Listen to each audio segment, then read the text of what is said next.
You know, it's so crazy to me because I'm asked so many times if I'm resentful in any type of way for where the WNBA is right now. What every supporter of Caitlyn Clark has been yelling throughout the season was just stated by Candace Parker.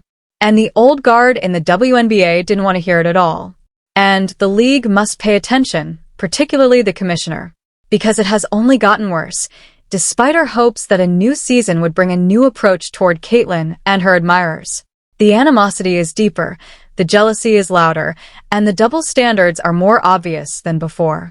However, WNBA legend Candace just intervened and made them all look stupid. It's only a matter of common sense. Comments that break through the clutter and provide context for the entire issue. Perhaps now they'll take a moment to reflect. Because this is what this season has taught us. The league becomes louder and more self-destructive as Caitlyn wins more. Let's examine what Candace stated because it may be the most subtle yet powerful retaliation against the WNBA's old guard and those who despise Caitlyn Clark. First, though, enjoy this video. For the haters, each like is equivalent to one tissue. After what Candace stated, they will require it.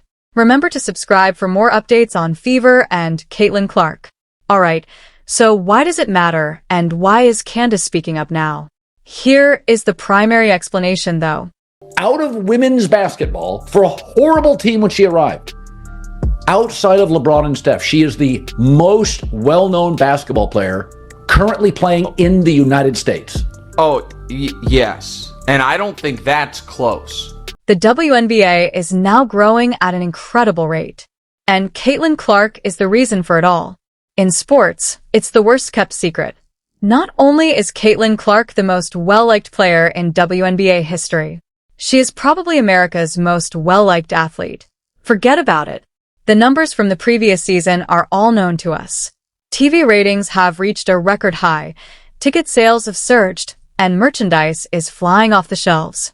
One indisputable fact was indicated by every quantifiable statistic. No one can move the needle like Caitlyn. She's already surpassing it this year. Record-breaking viewership and packed stadia. There is no slowing down of the Caitlyn Clark effect. It's growing larger. It is the second highest viewership, which is like average viewership.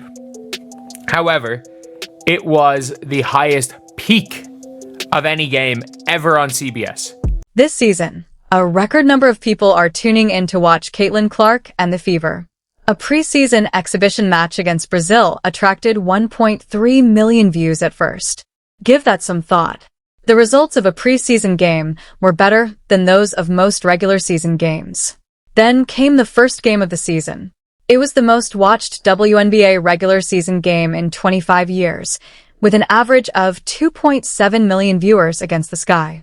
And most recently, 3.3 million people watched her fight the Liberty. However, after she was hurt, things quickly changed. And now that Caitlyn Clark is injured, the ticket prices for the Fever and Sky game just plummeted to Hades. The cost of tickets for Fever games without Caitlyn fell by 300%. The rest of the league fell well behind, even though Fever supporters have held their own in TV ratings. I'll talk about that in a few minutes. Everyone should take note of this. The league itself, players, coaches, and the front office. It is anticipated that Caitlyn Clark will bring in more than $1 billion for the WNBA this year alone. One thing is implied by that. The WNBA might lose all of its momentum with just one severe injury to Caitlyn Clark. I know you believe you have the upper hand, but without Caitlyn, forget about those CBA monies Angel Reed believes are coming and the new agreement Nafisa Collier claims the players have leverage for. Nevertheless, the league continues to shoot itself in the foot. They twist themselves into knots, acting as though it's something else, rather than accepting the apparent truth about who's driving this expansion. Instead of acknowledging the progress, they continue to steer the discourse away from basketball. You know, the loudest mics, like I stated, are the ones that's race baiting. Not even bringing up the names, but all the people that I'm seeing that are tied within the WNBA media, coaches, all type of things. They are very resentful of Caitlyn Clark, and I don't know why. It doesn't make sense when you have somebody that's doing what she's doing for the WNBA. Even though the season is just a few games old, Caitlyn and her supporters have already experienced facepalm after facepalm. The mayhem began after just one game. The league opened an investigation into alleged hate speech following the first game against the Sky, but the evidence was insufficient. However, the harm had already been done. The headlines were stolen rather than honoring an amazing debut and a momentous occasion for the league. It has nothing to do with basketball. It had to do with controversy. Once more, Caitlyn Clark and her supporters were drawn into a story that had little to do with the actual events that took place on the court. You even though it's 100% false, by acknowledging we don't condone hate and not seeing that this was a internet rumor founded of complete bullshit, you're lending credence to this. There was none of that. The story that Caitlyn Clark's fanbase was nasty and that Indianapolis wasn't safe for athletes emerged from that catastrophe. In fact, there were calls to postpone the All-Star game. Some were calling for Dave Portnoy to be barred from arenas due to his heckling of Angel Reese. In the meantime, the league has said nothing at all about the genuine animosity that Caitlyn and the Fever are facing. No words, no encouragement, nothing. We've gone way out of bounds. There was much more to the remarks made about the Fever players, particularly Caitlyn, than just basketball. They weren't just complaints of her game or her fame. They were hateful and frightening.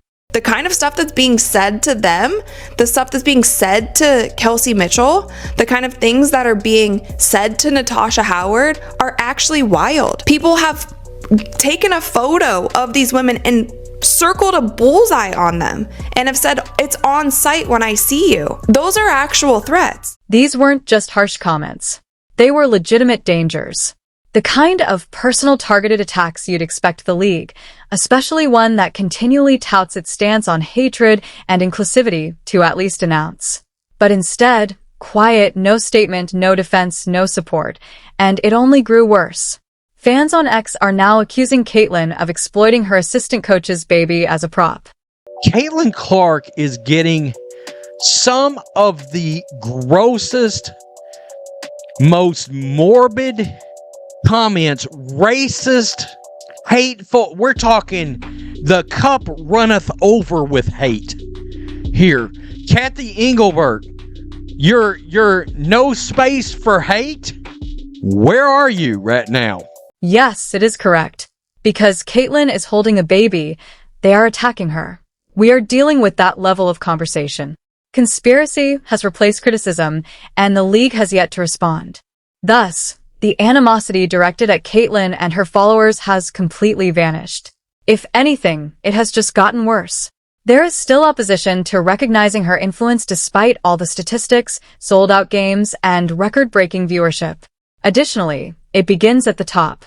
Kathy Engelbert, in this long, drawn-out article, goes on and gives herself credit for why the WNBA has finally entered some type of mainstream conversation. In a post she authored for the Harvard Business Review, Commissioner Kathy Engelbert practically went out of her way to claim credit and distribute it to everyone but the one who is truly responsible for the league's success. You name it. Front office strategy, marketing teams, players, coaches, etc. She brought it up. Everyone received a pat on the back, but Caitlyn Clark received almost no attention.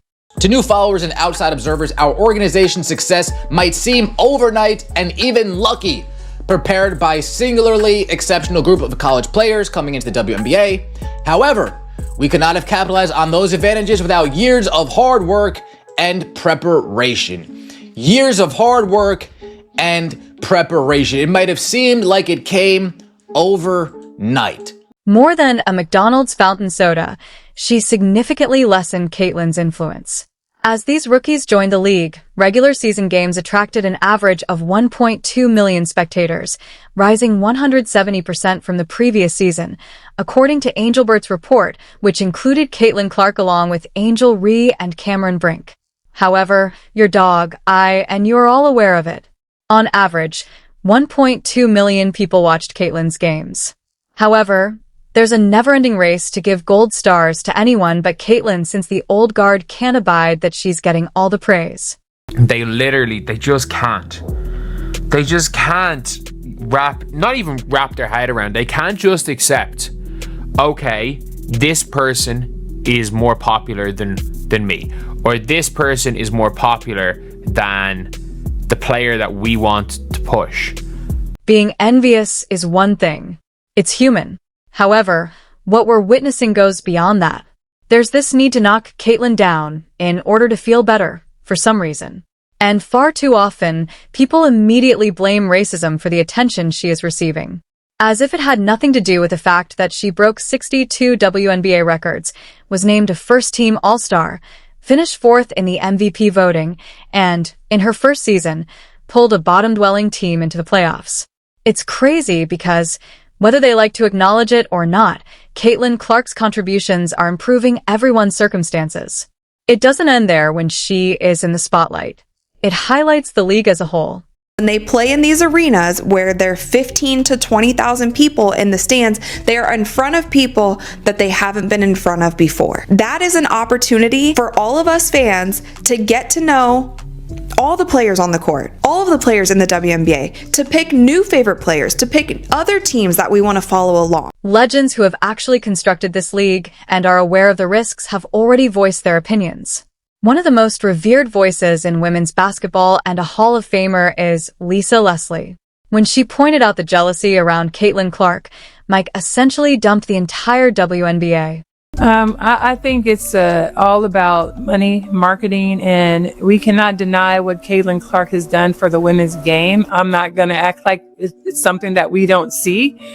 She's had a huge effect, called the Caitlyn Clark effect. Yes, have we ever had teams have to get into larger arenas to play against a team? No, we have not. So if we have more eyeballs on the game and Caitlyn Clark brings that, why would we feel some kind of way because she has more television games? However, the pushback persists. The league needs some common sense once more. And it appears that only the ancient guard, the legends who truly recognize how unique this moment is, can provide that reality check. Candace Parker is the epitome of an old guard. A 2-time league MVP, 2 Olympic gold medalist, and 3-time WNBA champion. She is among the most accomplished, well-liked, and knowledgeable players the WNBA has ever seen. She also joined Stephen A. Smith on First Take this week, doing something that very few other players in the league have dared to do. Deal with the elephant in the room. Ultimately, it comes down to the fact that there were an abundance of women in the WNBA doing tremendous work on behalf of the WNBA and the game of basketball, and you just sense that folks were feeling an absence of appreciation. Now, give credit where credit is due to Stephen A. Smith, who hasn't hesitated to tell it like it is. He is among the few well-known voices who are prepared to use the word jealousy. He has witnessed it. It has been witnessed by fans.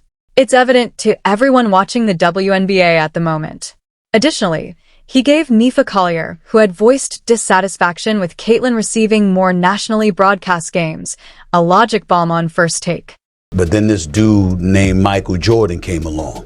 And Michael Jordan came along and he wasn't yet winning championships, but his popularity was so astronomical that the NBA practically marketed everything they could around this guy. So to know that there's an example like that as a shining example to be followed that could benefit the league, particularly down the road, why is that an issue when we've seen that such a marketing plan has worked in the past? This wasn't a softball interview then. There would be pushback, avoiding, and fluff in this setting. Instead, the focus would be on the core of the problem. Can you speak to that collective frustration that some may have been feeling and whether or not you think it's something that's being overcome as you all thrive and move forward and continue to promote and uplift this league? However, Candace gave us one of the most measured, considerate, and rational answers to date. The kind of response that had followers of Caitlyn Clark all throughout the world exclaim, "Exactly." You know, it's so crazy to me because I'm asked so many times if I'm resentful in any type of way for where the WNBA is right now. My job was to leave the game better than I came into it. You think Cheryl Miller is resentful for me that I had a league to play in? No, she's being the mentor that she is, and she's supporting and loving and sitting courtside cheering on Juju Watkins. And I'm doing the same for Caitlyn Clark and all the women in the WNBA. This was a masterwork in perspective, a Picasso of reasoning, and there's yet more to come. Did you catch it first, though? Candace claimed that she is frequently asked if she harbors resentment toward Caitlyn Clark. The depth of jealousy in the WNBA is summed up in that one sentence. Consider that. One of the most accomplished athletes in league history is being questioned by the media, players, and insiders about whether she is envious of Caitlyn Clark.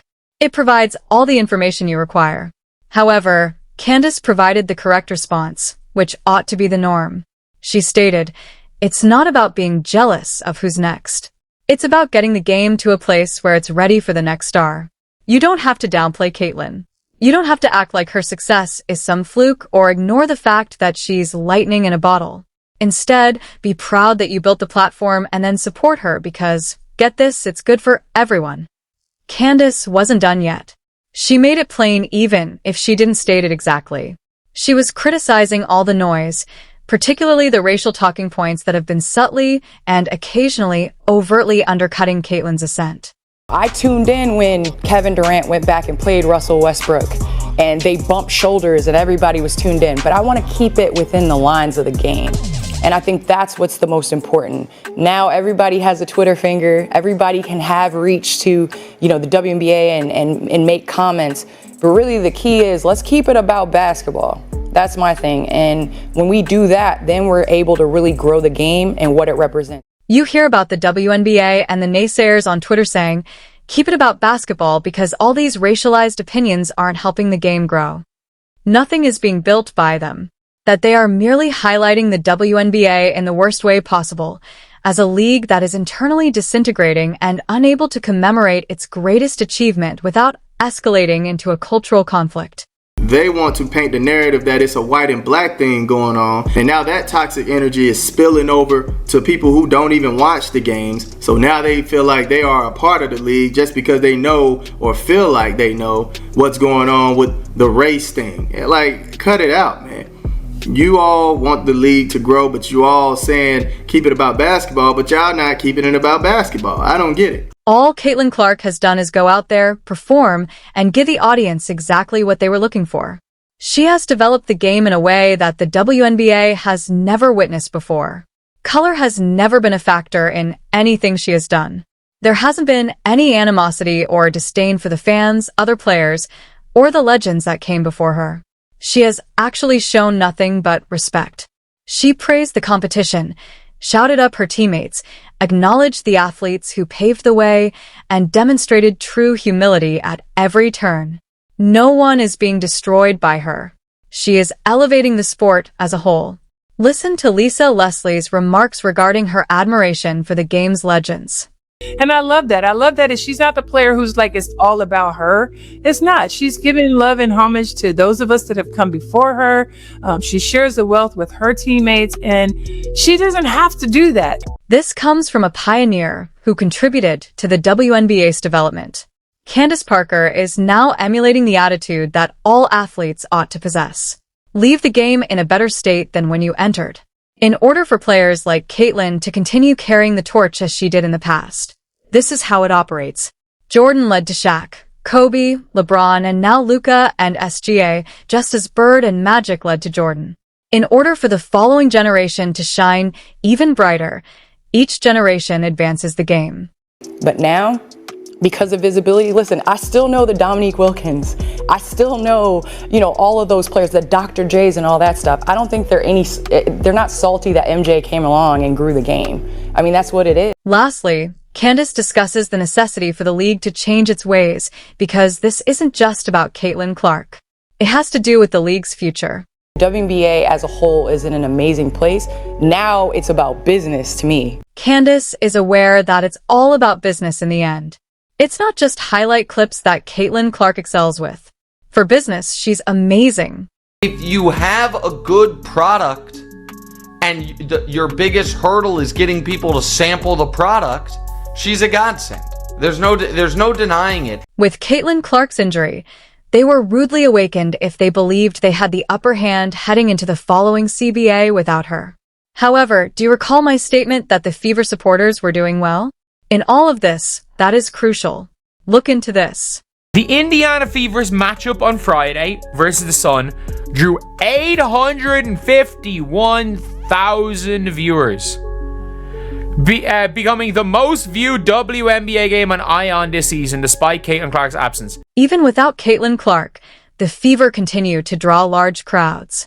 They're not Caitlyn Clark statistics, but that's not the objective. It depicts the initial stage of the Caitlyn Clark effect. If the league is wise, it will eventually spread to the entire WNBA after first spreading to the Fever. However, you must give it some time. This type of cultural change takes time to occur. Years pass. Additionally, when done correctly, it creates the groundwork for the next star, the one who will advance it even further. The WNBA is currently experiencing its most crucial period of expansion. Additionally, the league must quit blowing it. This entails honoring their star, welcoming new followers, and, possibly most importantly, defending her on the court. This entails making the officiating more stringent and, at the very least, equitable. Because you can't allow players to attack your golden goose with no repercussions.